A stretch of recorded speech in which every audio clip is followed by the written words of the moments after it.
This is Family Like the Ghost, and we're live on the air with T.O. Mccoy. And we're going to talk about your writing. And this is the first time you're on our podcast. And I want to thank you for being here tonight. How are you doing? Very well. Thank you for having me. I appreciate it. A couple of questions we ask of any guest before we get to the heart of your story is what motivates you and why do you do what you do?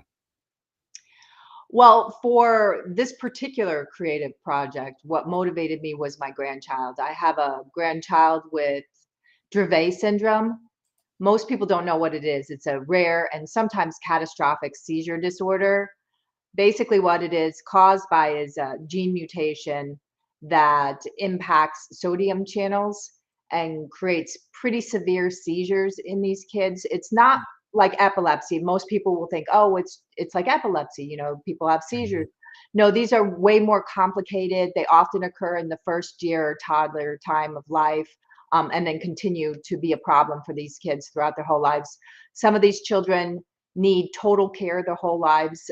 They can't walk, they can't talk, they can't do things for themselves. And some can do all of it. It works like a spectrum, almost like autism. Oh, so there's a So spectrum. it's like a spectrum. So you can have some that can do a lot, and then you could More have some that functional. might need Yeah. total care.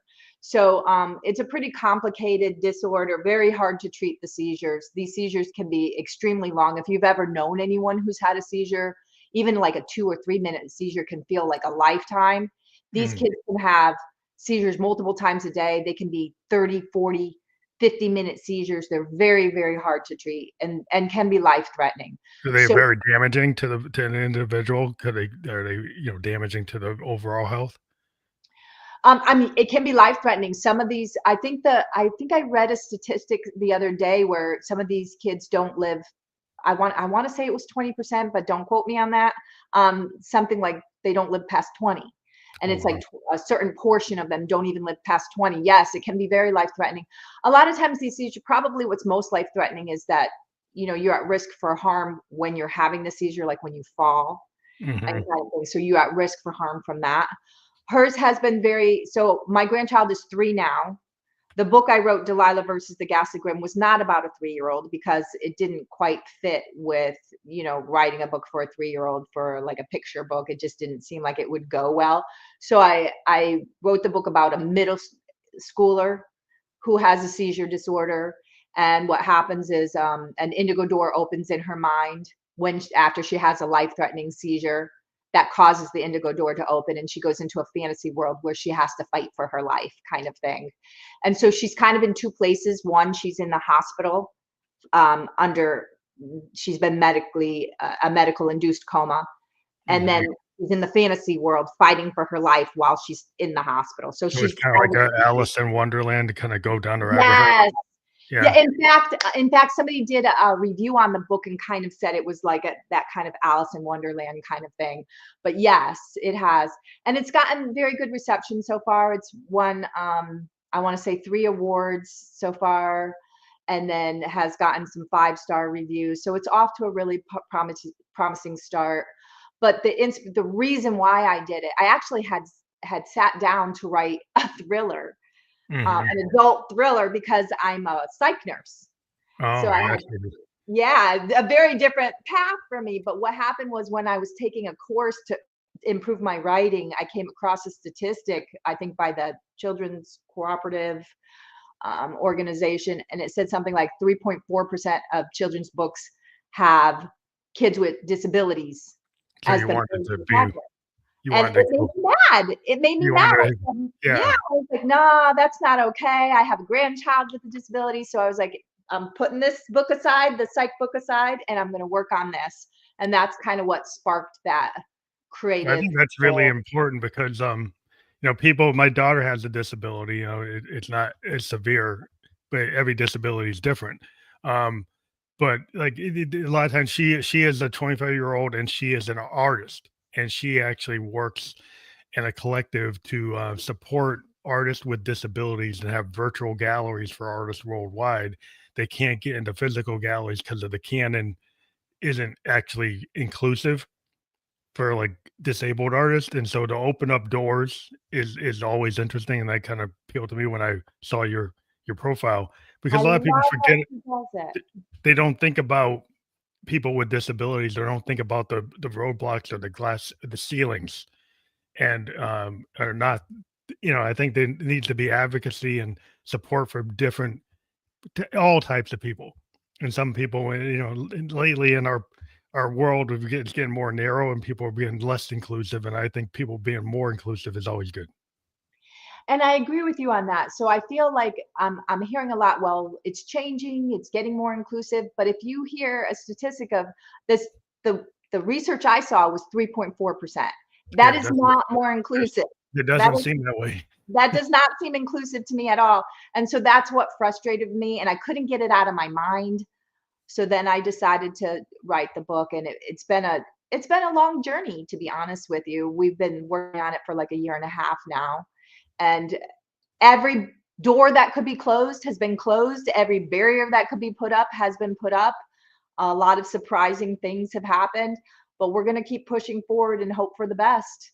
Have you found that you, like you mentioned that, and I'm an artist, and we deal with barriers all the time, because like if you do something that's not part of a canon, or you do as an artist, you do something that's kind of on the edge of a bell curve, like it's something that people haven't seen before, or is not in the algorithm. It's not a known thing, because everybody's looking for the known properties, known concepts. As soon as you go and do something as a musician that's not in the known zone, then people are like, "Well, I don't know how to market that. I don't know how to do that." Have you hit like 100%. And not just this time around. It's always frustrated me because I have been told by many professionals in the literary field, we can see you can write, but you don't write what we can sell. Mhm. I get that a lot. And I was like, well, why do you want the same things over and over again? Why not give something else a chance to see if it'll work? They don't, oh, you're not known. Well, how am I supposed to get known if you don't give me a chance to It's be always known? that chicken and egg thing. It's like anytime Exactly. you do something that's outside, like, even a guy like Miles Davis, right? He did bebop. As soon as he went into fusion, everybody was saying, "Oh, that's not the right way to go." So even if you're in the canon, he was like the canon of that style. Even somebody in the canon goes a different direction, people don't know what to do. So it's like I the don't trying. understand that, because there are so many different people and styles and choices.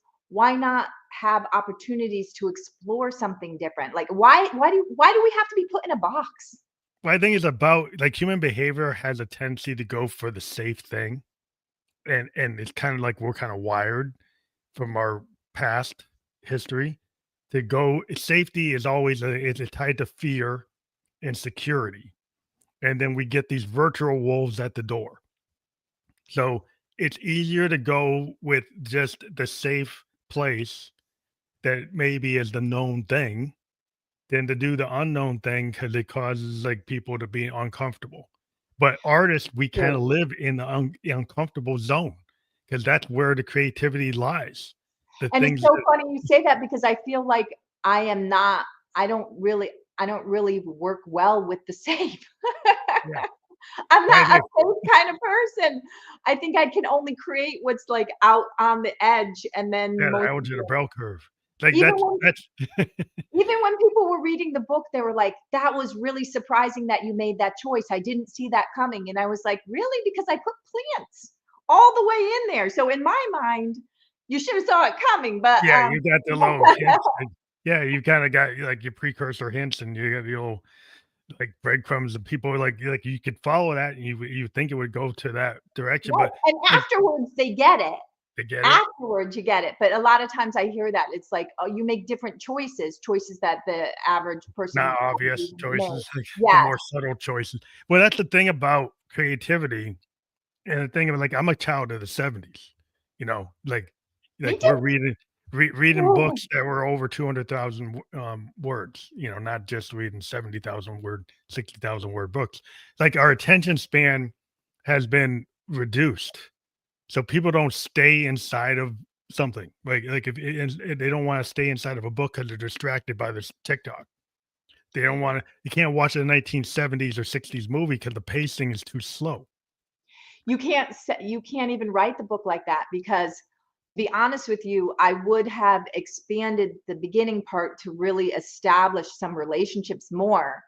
But based on all my research, that's not allowed anymore because of we're at the society where we want things faster Yeah, it's instant and shorter. gratification because you can go on this phone computer and you can get it, Exactly. and you want to have the story it's like so to me it is like for creatives is like we still try to sneak our devices in.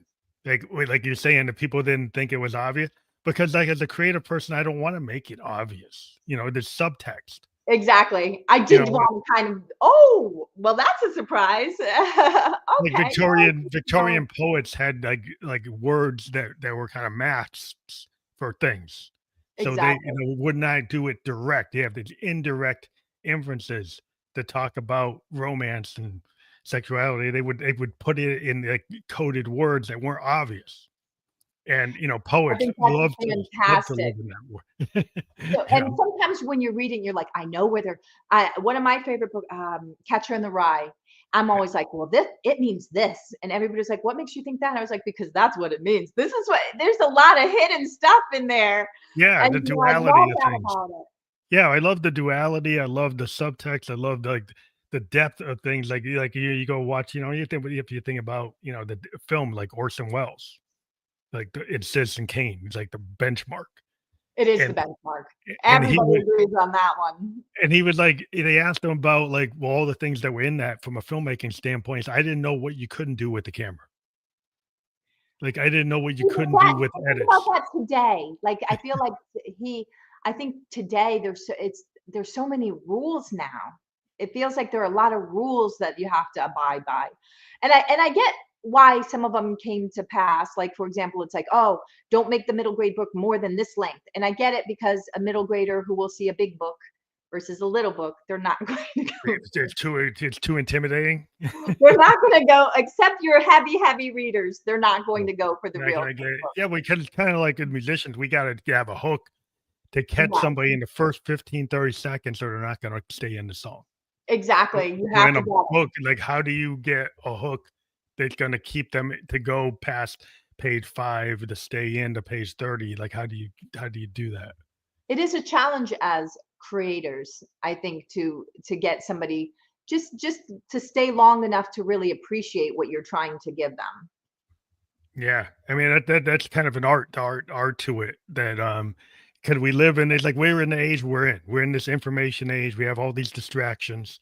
We have these distraction devices. So if you're a writer, that you've got to get somebody to stay in your book and not go to TikTok, not go to Netflix, not go to here, not go there.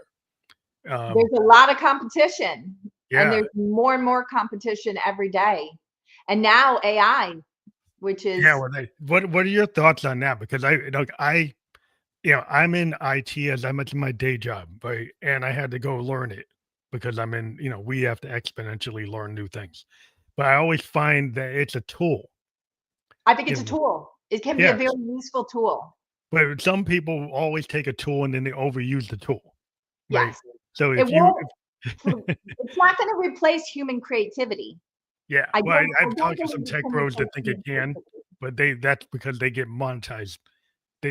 I had some tech bros on telling me it was going to replace all musicians, I replace don't all agree. actors, and I don't agree because I don't think the spark of human ingenuity is our variability and our own experience and our lens.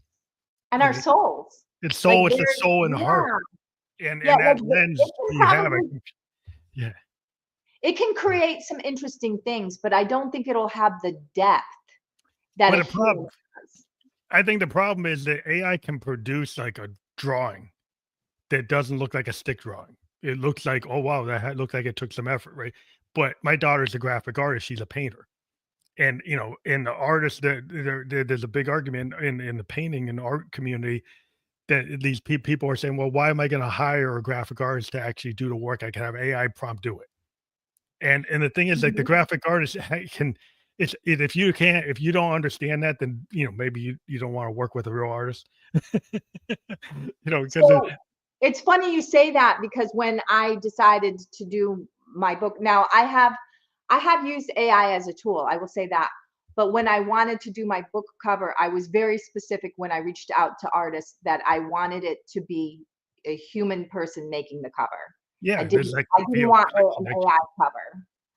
Well, And I I think thought it's that was important. well, yeah, 'cause, like if they get the vibe of your project, like I've had artists do my album covers, and artists like listen to all my music, and they got the theme. We had a conversation, we had a talk, and I knew their work, and I let them go, and they did. I went to them because I knew what they do, and I wanted that aspect of their art. And that kind of collaboration, it becomes a multimedia event when you work with somebody in that collaborative style, and they get the feel of what you're trying to get across in your book, and then they get the image that matches what your intention is, and a computer, maybe it gets there, but it's missing the spark, it's missing the heart, it's missing the soul. Yeah, I think I'm not opposed to AI. I actually find it very valuable, and it's a good investment, FYI. But when it came to something like the cover, I really strongly felt, and one of the things I specifically asked for is it's got to be a human cover Yeah. and not an AI cover. But I will say, when I was continuing to try and get artists to do like promo stuff, I was finding a lot of artists use AI, and I was Oh, getting like, yeah. oh no, we use AI. I use AI, I use it. And I was struggling to find ones that didn't, and then, maybe get what I was hopefully looking for. So I think the world is changing, and they're gonna start using more of those AI tools Mhm. to produce some of the work because they can do things faster. I think Yeah, some of it it's can it's become it's it's kind faster. of an argument in terms of, like, style, and, like, if you talk to animators that do, like, like, there's a whole conversation with, like, filmmakers and animation. Like, a lot of the AI can, like, get these films done way faster, but, like, if you look, like, at something like, the original Snow White or Fantasia, or the hand drawings give that Disney character. When you see what the AI does, it doesn't match that. It It's doesn't have that It feel. has It looks trouble with very specific areas. If you can sometimes pinpoint them because they'll have issues with eyes and hands.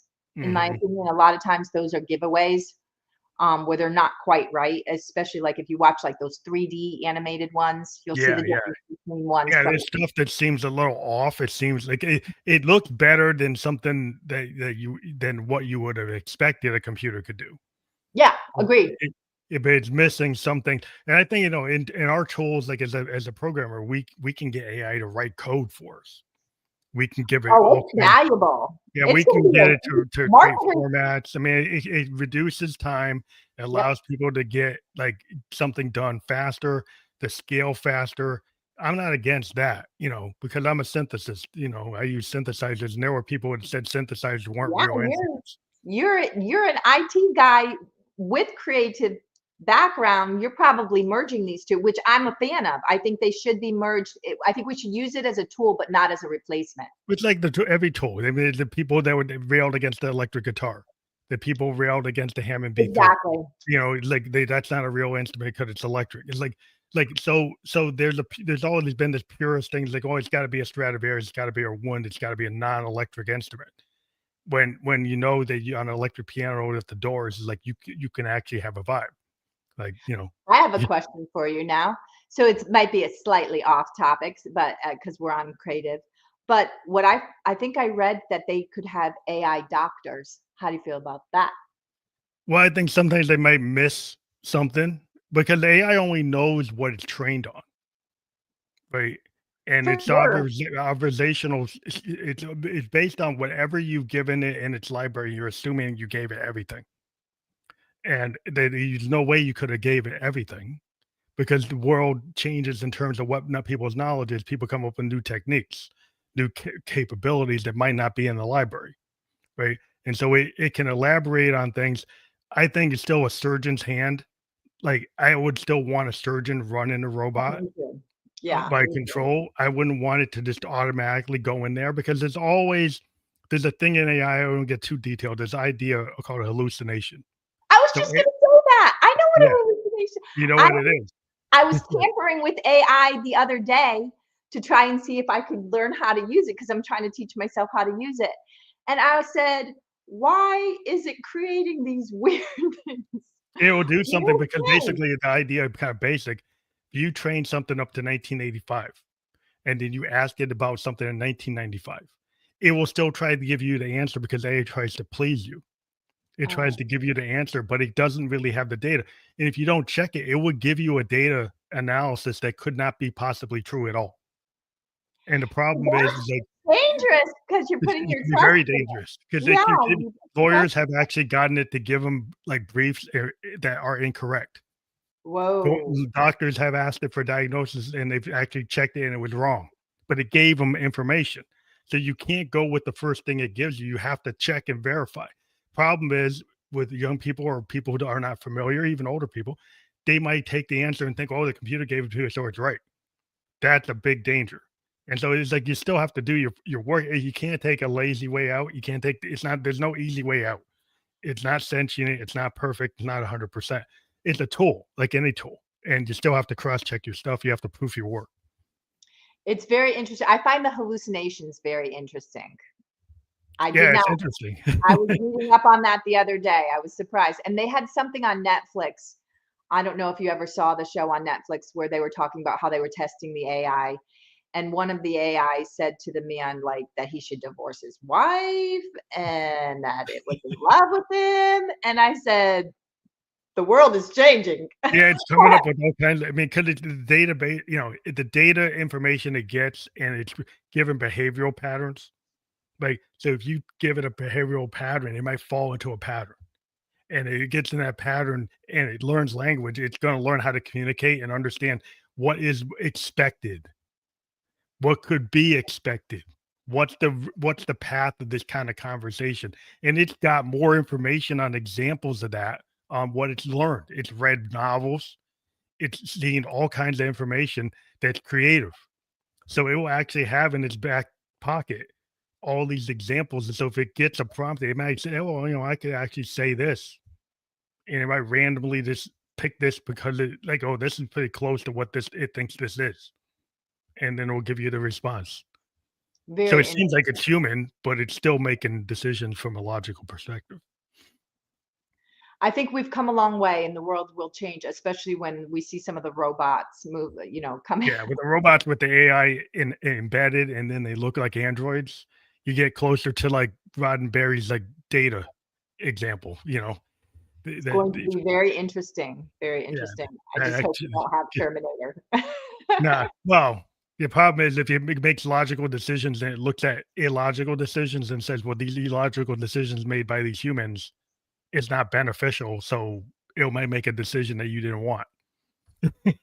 But you might want to have the freedom to make illogical decisions because that's how humans are. They Yeah, make decisions that might not be logical to a I wanna logical make point. some bad decisions. Yeah, but if they talk about the nanny police, you give AI what it thinks is right, you might not like the outcome. That's interesting. You might not.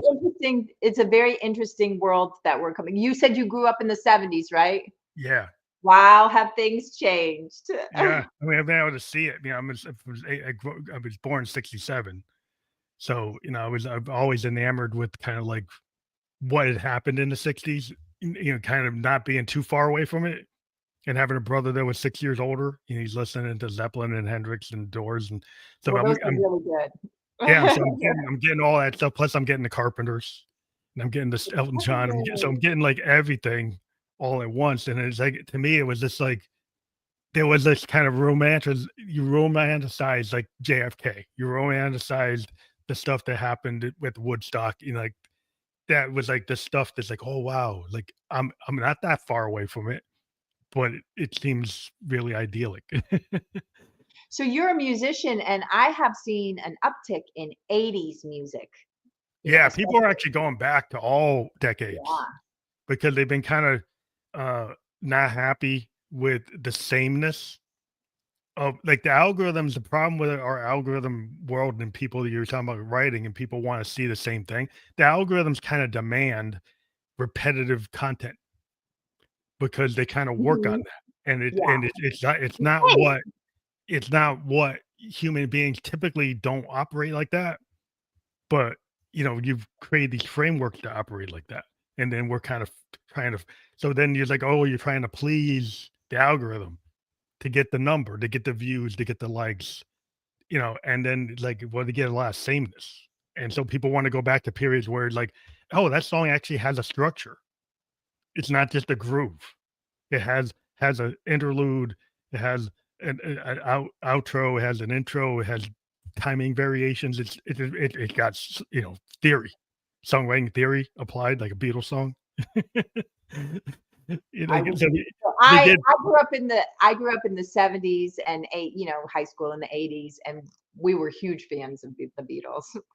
No, it's just like it's like songwriting. It's like you're telling a story, and today we get things that are more like grooves. It's kind of like Songwriters are definitely storytellers. yeah. Definitely. Some of the best songs are a story. Yeah, it's the whole point. And if you just make it about just a flat, like a flashy kind of just all it's about is the groove. And it has no build up. In classical music, we get trained on the build up. You have interludes, you have movements, because you're actually telling a story. Music can tell stories. But it's like, so we were like authors in short form. They I can be longer agree. form. And But those like, are the kind of songs that last. yeah, that's what I'm saying. That's why people go back. That's why you're seeing people go back, because they're not finding that. They're not finding people actually. Why do you think that is? It's kind of because of the algorithms. It's the algorithm. I had somebody say like, well, to solve the writing problem, just tell them what's already been told, but slightly different. Yeah, And you I just have was to like, do I it don't want to do variations. that. Yeah, it's slightly different. That's what they're saying, because that'll work. That'll sell. They know it'll sell, and that's what it's all about. You see people just keep on redoing franchises. Keep on. All they That's do is that's all that all they comes do. out anymore. All they do is like redo something that was done in the 70s, something done in the 80s, something in the 90s, something in the 2010s. Do it again with a whole different cast. We already saw that. It's like we're the new ideas. So, and the sad thing is the new ideas are out there. It's just there are fewer people taking risks on those new ideas to give them the opportunity to hit. I mean, look at all those people who didn't make it right. You think about Seinfeld. Seinfeld wasn't a hit right away. It You took got to give time things to time. catch on. Nobody wants to give things time. They It don't used want to. to give it the time to hit. Yeah, because we're so instant gratification. If it doesn't hit after the first post or the first, throw it on a playlist and it doesn't hit, you put your book on this out in the world, it becomes an Amazon bestseller for one day and then drops off. It's like the problem is retention and also the fact that the gatekeepers are gone in a lot of places. And so you have oversaturation. And the things that do move are the things that have the same theme. And it may have these trending themes, and maybe suddenly this oddball thing comes out, and then everybody goes and tries to clone it, and that becomes the thing. That's Like true. the TikTok You'll type see of thing. that. So we see some new things come there, but then it becomes the canon. You do see that. Like when you see something hit, then you'll see so many just like it right afterwards. Yeah. So you got to hope that you can get into that TikTok kind of window of how can you do that as an author, like with your book, like how do you're in a totally new genre, kind of disability inclusive fiction, and I guess that's a very specific genre. I'm having trouble with that right now. I'm not gonna lie. So I put my book out there, and it is fantasy, but it also has the element of a child with a seizure disorder. So I had to reach out to them because I got pushed into like a strange category of like health and fitness. And I said, That's where they were putting it. Health and fitness. nobody's gonna look for my book in health and fitness. It's because they don't understand like kind of what I did, because it's not the norm. So it's like, where do we Yeah, put would it fit into like young adult, or does it fit into like there's all kinds of different genres for like it's a fantasy. It's a child's fantasy, but with it based on a child with an actual disorder and inclusive of children with we actually disabilities. should be able to go to like a fantasy convention, book author convention, and be there, but then if they're being so narrow, that's always been my problem. Is like some people are still like, oh, there's no gatekeepers, but there are gatekeepers. Oh, It's I'm like, thinking gatekeepers here, there, everywhere. I yeah, that's actually, always I tried to put, because, I put my book in for some awards and some of them I've got, but the ones that I truly wanted were related to like disabilities. And I had someone basically say it wasn't enough of a disability. And then, oh, okay, we changed our mind. It is, but we're still not going to look at it because we only want books from like the big producer, like the big big, five big, kind of thing. big It's like, publishers. so the ones who created the issue are the only ones allowed to submit? Is that what we're talking about here? See, Like, so that's what like, you're why saying? can't they just let things happen? It's like there's so much kind of like, in the world of the net, you have this shadow ban where you don't let something actually hit the full audience. Like people who actually subscribe to you or follow you sometimes don't see your stuff because like the way the net is set up, it has these gates. Yeah. And if you try to, and it has all these keyword SEO gates and all these things that happening. And like if you get one of these SEO experts, then they can do it. But with AI, a lot of the tags are irrelevant.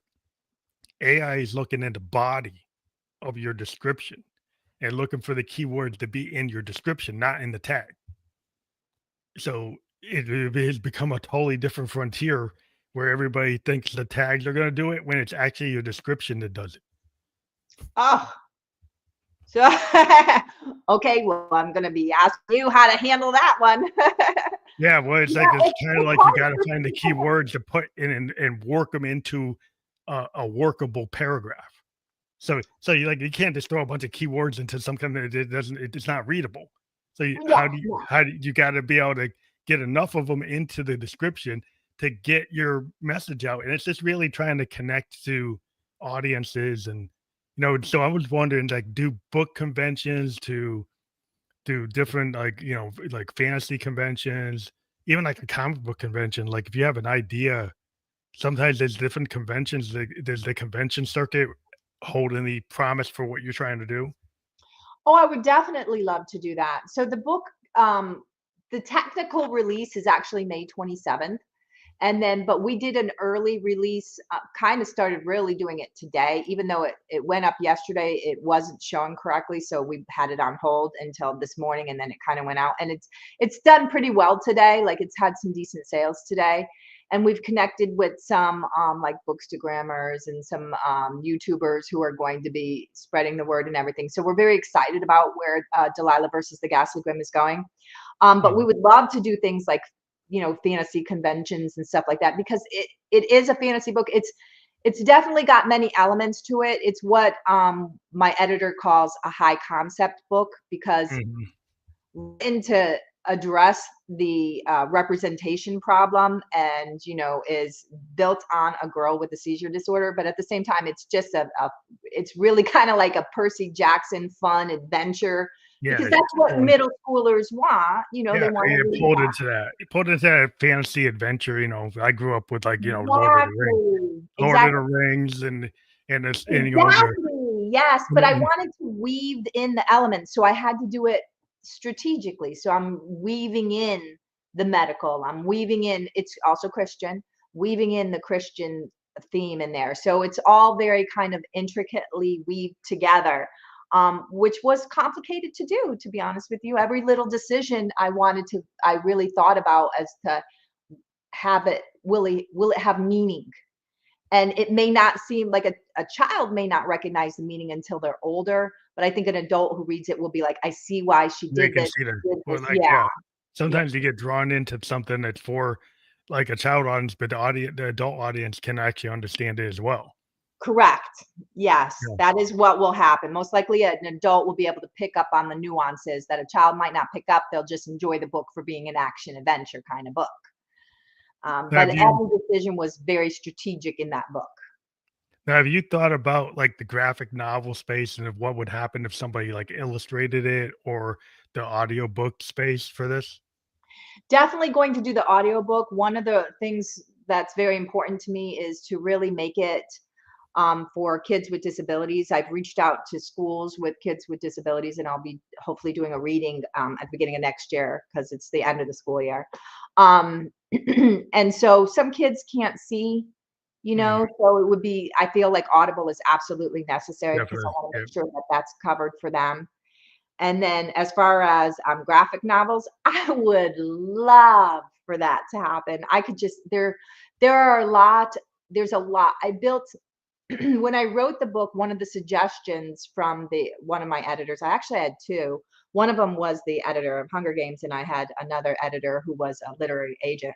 And the second one, the literary agent one, felt I should make like a almost like a Bible because I built a very elaborate world, and Mhm. maybe a map, kind of like Lord of the Oh, Rings. A very put that in elaborate there. world. Yeah. Yeah. So that lends itself very well to something like a graphic novel. Yeah, because I think because then you can get into the Comic-Con and the fantasy convention circuit, and then also it seems like you got the school circuit where you could go and get schools to have you come in and do readings or work with their disability programs to kind of give these kids like a hero and give them like a something that they haven't seen because they haven't seen themselves, And you know? that's exactly it. You nailed it right on the head because, I feel like all these kids when I was young, it was like seeing myself in a book. And Mhm. I wanted my grandchild to be like, I see myself in these books, but I feel like the books that are out there, she may not feel that way. And Yeah. now she is the cover of the book. My daughter, my grandchild is Delilah. That's Mhm. actually her name. So it's something that I wrote for her and for kids like her so that they can feel that way and feel empowered by it, because the whole purpose of the underlying theme of it is that what others consider her greatest weakness ends Is up it being funny? her greatest strength. Yeah, you kinda Yeah, flip it. They always I take that. definitely, yes, that is it. I call her, so there's a line in the book, because I call her this. Uh, the villain has his power is shadow and mist kind of thing, and I say that my grandchild is the light in the shadow and the mist. That's what she is for me. She Mhm. is extremely important to me. I take her to therapy every week. I want some of the money, if we make any profits, it's publishing is actually super expensive, but if we make any profits, I'm hoping to have some of them go to kids with disabilities. I want this to be something important for that particular population. Now, have you set up like some kind of patron program for this book or like a crowdfunding, or do you don't you just had to, you funded it yourself? I am funding it myself. So my husband does use Patreon for his channel, so I know he knows how to do that, but I didn't really go that way or think about it being that way. I feel like the book, it's getting a lot of positive reviews. It's getting a lot Mhm. of like 5 stars from readers favorite, 5 stars from literary tie-in. It's won several awards. So I feel like it can do well on its own, and I don't want to have to ask others to contribute, when I can try to do it myself. That's cool. um yeah, that's the goal. I would like kids to be able to read it. I'm hoping schools will pick it up. I'm hoping libraries will pick it up. It is hard to publish. It is hard. Publishing is very hard unless you're doing it with the big five, and they have, I think I read somewhere, I'm basically trying to do the job of 5 departments by myself. Yeah, So that but can be there's a lot of like we mentioned, there's a lot of tools where you can use now to make it more useful, more doable than it was. And I think also the fact that you have your vision as a writer, and you can don't have to go through some editorial board at some house, and you can get it to be your vision. It's like why a lot of musicians go independent because they can actually say, I don't need to be scaled at this. I can scale it and get it out the way I want it to be. Like the exactly. same way an independent filmmaker does it. It's like I want to tell this story. Hollywood doesn't want to tell this story, so I'm going to do it my way. And look what's happened to the movie industry, though. You're getting box office flops from these huge, huge, huge budget films, and these little indies are coming in and they're raking in some money Yeah, because they're because the telling cost is stories. lower. Their cost is lower, and they Yeah, actually have story. but they have really good stories. Yeah, they have a You know, story. the stories there. But people like it's not about how many explosions and all your Yep. special effects. It's like some it's back in the 70s, we would see a movie and like the pacing I was talking about because the story and getting people to like understand like yeah, disconnect your phone and actually watch it because you'll learn something about like, you can actually absorb it if you're not so distracted, right? And it's like but I understand, like, okay, we gotta appeal to the distracted audience, but Yeah. we gotta get them to kind of, at least stay in the book, stay in the song, stay in the film. Yeah, I think I wrote the book to be a little faster paced than I probably would have by choice for that reason, because I recognize now what we're competing against. We are competing against TikTok and YouTube and cell Mm, phones and all yeah, those things. So you have to be keep video that in mind. games. Yeah, 'cause I And mean, in the end, you got a kid today that might stay 5 hours on a video game exactly. and In not read in the the book. end, though, it's the story. It's the story that'll keep them. So if the Yeah. story is good enough, they'll be there. Yeah, they'll get into it. Now, have you thought of making this into, like, a trilogy or Mhm. sequels? Yeah, it's actually left open for that. That is a goal. I started writing some of this part 2 of it, so that is a goal. Um, hopefully I'll be able to finish it. I'll tell you what though, the marketing side was definitely more than I expected as far as work. Oh, it's a lot of work. Again, It if was a you're an lot. artist, like, you have to spend so much time on marketing. A lot of times artists would like, "Oh, I wanna get back to actually to my piano. Writing.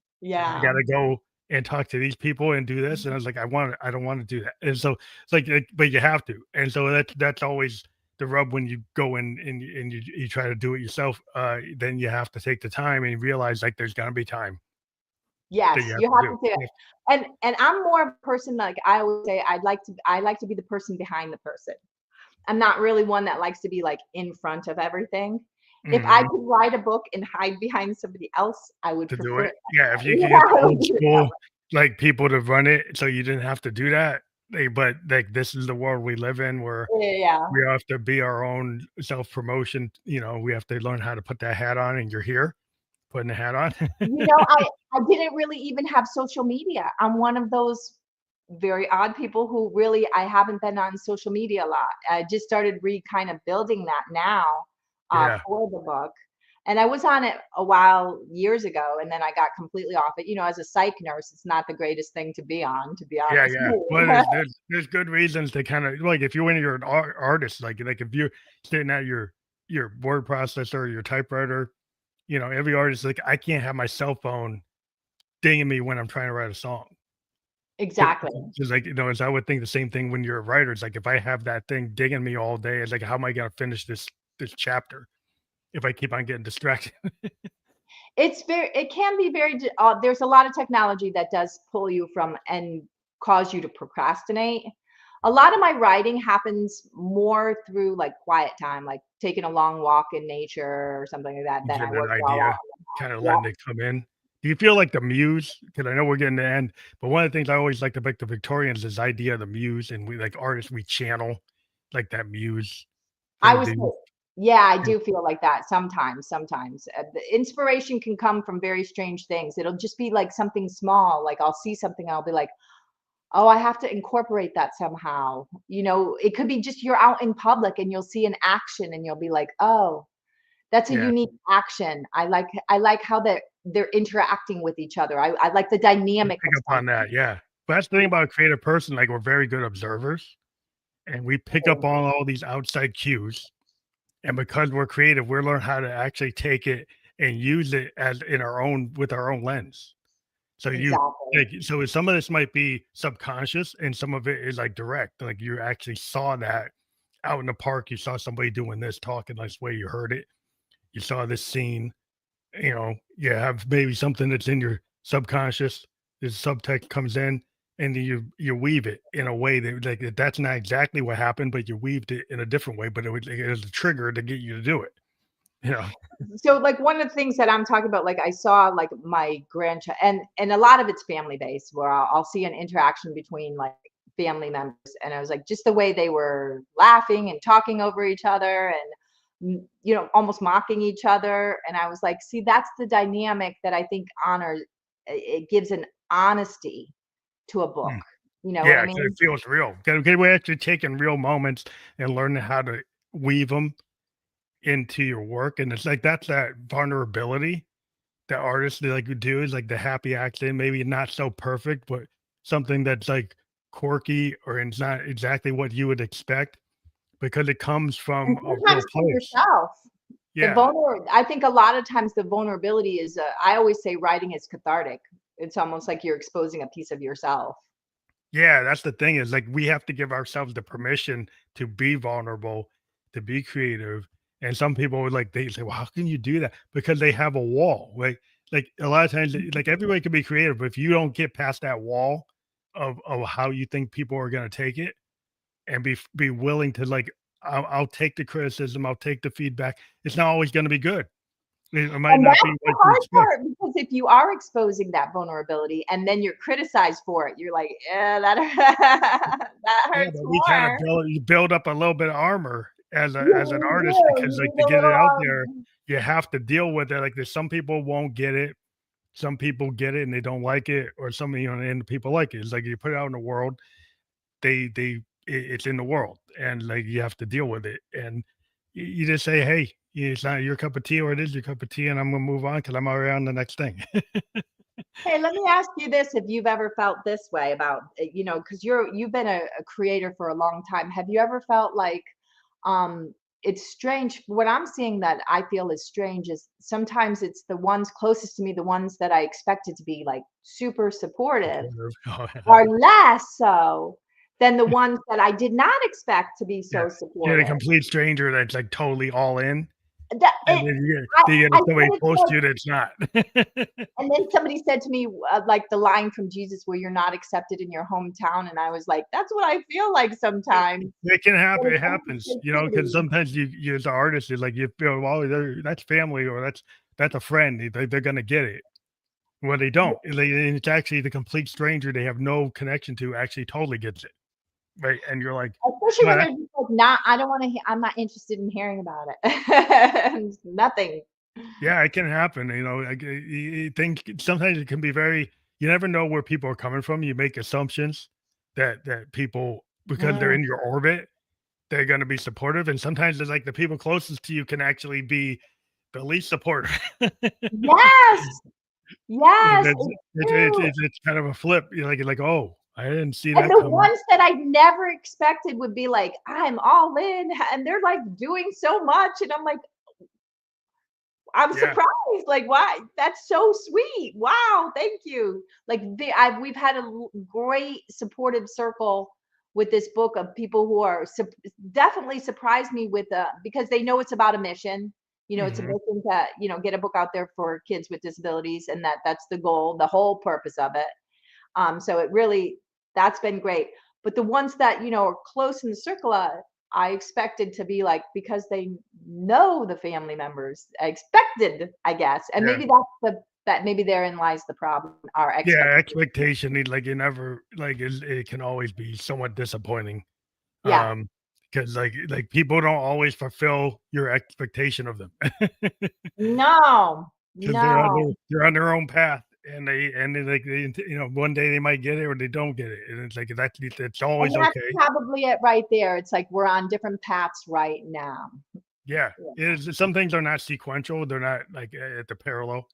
People go off at different points, and they are where they are, you know? And so, like, you have certain people, certain generations, certain points of view, they just they can't get it, and you can spend all day trying to get them to get it, and they won't get it. So, it's like, "Okay, I let it go." It's like Yeah, yeah, that's probably it right there. And I think you're right because I we're pretty close in age, you and I. So I think that could be it too. Is like we have different viewpoints based on when we grew up in life and the things that we've experienced and seen in life.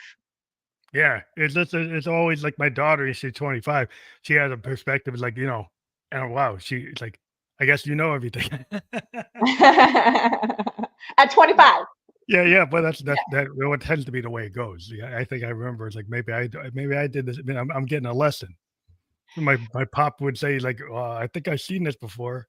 No, I said this, I was joking about this last week. I said that my dad said to me once, I hope your kid is just like you. And I think I said, I hope so too. And then you get one just like you, and you're like, oh, I get it. I get what I I get get what you're saying. Like, oh, I didn't know that was coming Uh, back. now That I see was, what he was saying. yeah. But I want to thank you for being on the show. And we've got your Facebook there. I got both the Facebook and your website. So the blueroundbookgroup.com and your Facebook that has the same thing.